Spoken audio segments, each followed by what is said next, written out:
One book, one extraordinary life. 48 chapters of saints, science, and the search for God. I'm Kai. And I'm Maya. And this is our take on Autobiography of a Yogi, chapter by chapter. Breath.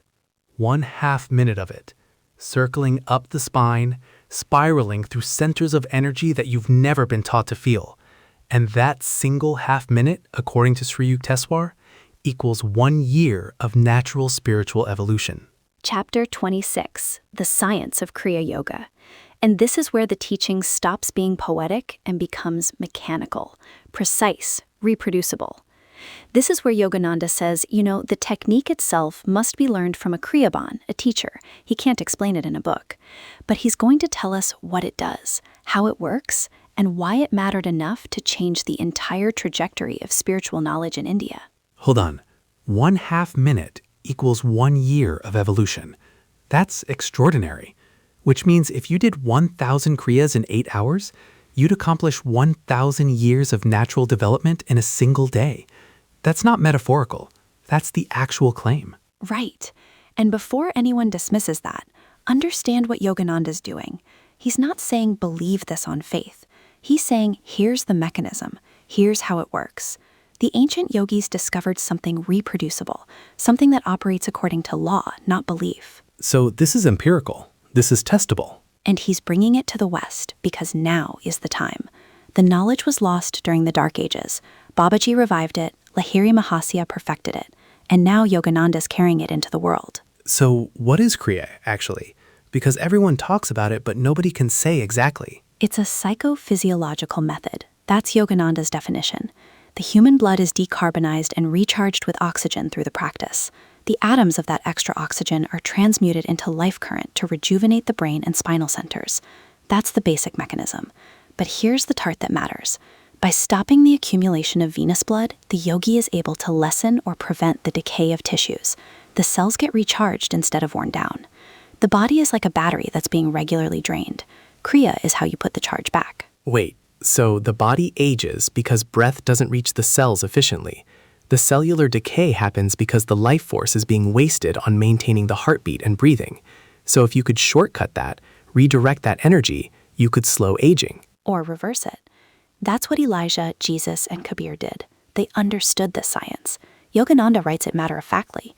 Elijah, Jesus, Kabir, and other prophets were past masters in the use of Kriya or a similar technique, by which they caused their bodies to dematerialize at will. They didn't die the way ordinary people die. They transcended the mechanism that keeps the body bound to decay. They accessed this knowledge and used it to step outside the normal human trajectory entirely. So it's not mystical. It's a technique that works on the nervous system and the subtle energy system in a way that's consistent with how the universe actually operates. Exactly. Kriya is an ancient science. Lahiri Mahasaya received it from his guru, Babaji, who rediscovered and clarified it after it had been lost in the Dark Ages. So this is old. Really old. And Babaji told Lahiri directly, the Kriya Yoga I'm giving to the world through you is a revival of the same science which Krishna gave millenniums ago to Arjuna, later known to Patanjali, then to Christ and St. John and St. Paul and other disciples. It's the same knowledge transmitted again and again. So this isn't new. It's not something Yogananda invented or even Babaji invented.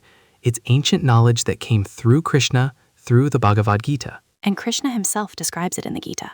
He talks about offering inhaling breath into the outgoing breath and offering the outgoing breath into the inhaling breath, thereby neutralizing both. So the Gita is describing a technique, not a metaphor, an actual breath practice. And the interpretation is precise.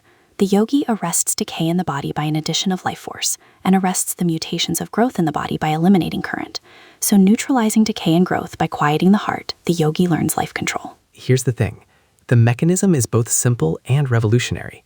Simple enough that it can be practiced daily, revolutionary in what it accomplishes.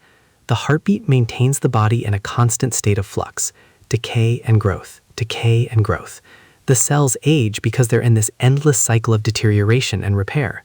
And if you could interrupt that cycle, redirect the energy that normally goes to maintaining the heartbeat, you could step outside of time in a way. That's exactly right. And the mechanism, according to Sri Yukteswar, involves the spinal centers. The yogi mentally directs life energy to revolve upward and downward around 6 spinal centers. These correspond to the 12 astral signs of the zodiac, the symbolic cosmic man. 1/2 minute of revolution of energy around the sensitized spinal cord affects subtle progress in his evolution. That half minute equals 1 year of natural spiritual unfoldment. And it's not symbolic progress, it's actual transformation. The chakras, the energy centers running up the spine. There's the medullary plexus at the base of the skull, the cervical, the dorsal, the lumbar, the sacral, the coccygeal. And the Kriya practice actually moves energy through these in a controlled way. It's not random, it's systematic. And the scale of what this makes possible is staggering. Here's what blows my mind, though. The scriptures say man requires 1,000,000 years of normal, diseaseless evolution to perfect his human brain sufficiently to express cosmic consciousness. And that's the baseline. That's what happens if you just live normally and try to evolve. But through the gradual and regular practice of Kriya, the body becomes astrally transformed day by day and is fitted to express the infinite potentials of cosmic energy. That's what Yogananda is saying when he talks about the time acceleration. 1,000,000 years can happen in a much shorter span. Think about that contrast for a moment. 1,000,000 years. But with Kriya, you can accelerate that. You can, in a sense, access those 1,000,000 years of evolution by entering the actual mechanics of how the body was supposed to develop. You're not bypassing the law. You're engaging with it directly. And here's something important. The Kriya beginner employs his exercise only 14 to 28 times, twice daily. A number of yogis achieve emancipation in 6 or 12 or 24 or 48 years. A yogi who dies before achieving full realization carries with him the good karma of his past Kriya effort, and in his new life he is harmoniously propelled toward his infinite goal. So even if you don't reach enlightenment in this lifetime, you're still making tremendous progress. The work accumulates. So it's not instant. You can't just do Kriya once and become enlightened. It's a progressive deepening. But the point is you're working at the level of actual mechanism. You're not trying to think your way to enlightenment or force your way there. You're operating the controls that the body and spirit actually respond to. And this is where Yogananda makes something really clear. He says Kriya has nothing in common with the unscientific breathing exercises taught by a number of misguided zealots. Their attempts to forcibly hold breath in the lungs is not only unnatural, but decidedly unpleasant.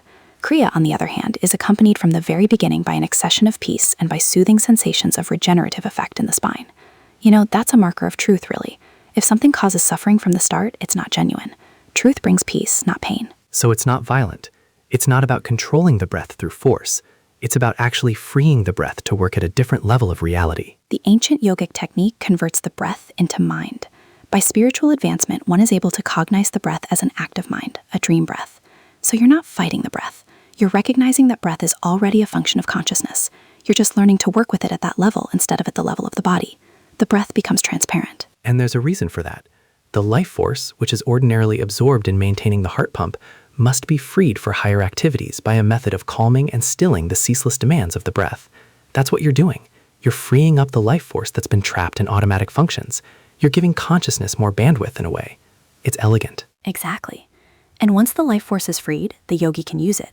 By Kriya, the outgoing life force is not wasted and abused in the senses, but is constrained to reunite with subtler spinal energies. By such reinforcement of life, the yogi's body and brain cells are electrified with the spiritual elixir. Thus he removes himself from studied observance of natural laws, which can only take him by circuitous means as given by proper food, sunlight, and harmonious thoughts. It needs 12 years of normal, healthy living to affect even slight perceptible change in brain structure, and 1,000,000 solar returns are expected to sufficiently refine the cerebral tenement for manifestation of cosmic consciousness. Think about that contrast. 12 years for a slight change versus the accelerated transformation available through practice. This is the promise of Kriya. Wait, let me ask this. Is that 12-year figure literal, or is it more like a general measurement? Yogananda's very specific about the numbers. He's giving us empirical observations, not vague suggestions. The ancient yogis tracked this. They had centuries of data. So when he says 12 years, he means that's the standard time frame for normal evolution to produce measurable change. It's not poetry, it's measurement. That's the foundation. That's what ordinary human development looks like. Wait, but that brings up a question I have. If Kriya is the technique, what's it for? I mean, I understand the mechanism. I understand it's reproducible and scientific. But what's the actual goal? What's the point of all this acceleration? To untie the cord of breath which binds the soul to the body. Kriya serves to prolong life and enlarge the consciousness to infinity. The yoga method overcomes the tug of war between the mind and the matter-bound senses and frees the devotee to re-inherit his eternal kingdom. He knows his real nature is bound neither by physical encasement nor by breath, symbol of the mortal enslavement to air, to nature's elemental compulsions. The goal is liberation itself. So the ultimate goal is freedom. The yogi using this technique eventually rises above the jurisdiction where death operates at all. The soul is eternal, right? It can't actually die. but the breath and the body create an illusion of mortality, and Kriya breaks that illusion. And Yogananda captures it perfectly with a literary reference. And you know what Yogananda quotes at this point? A Shakespeare sonnet. So shall thou feed on death, that feeds on men. And death once dead, there's no more dying then. The yogi masters the breath, masters the mechanism that binds consciousness to mortality, and therefore death cannot touch him, not because he magically escapes the body, but because he understands his true nature has never been mortal. Seriously, think about that. Death feeds on the living. But when you're no longer identified with the body, death has nothing to feed on. The entire spiritual journey is recognizing that what you actually are has never been bound by the flesh. It's never been affected by time. The body ages and dies, but that's not you. And Kriya is a technique that lets you experience that freedom directly. Not believe it, experience it. And here's what's so important about this teaching right now, in this moment in history. Yogananda says this is India's unique and deathless contribution to the world's treasury of knowledge.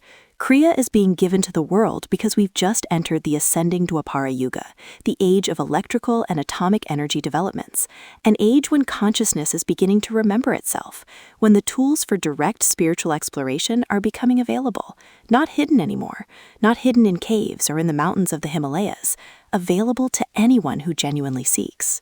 So the timing matters. This teaching is coming now because humanity is ready to receive it. We've developed enough that we can understand the science.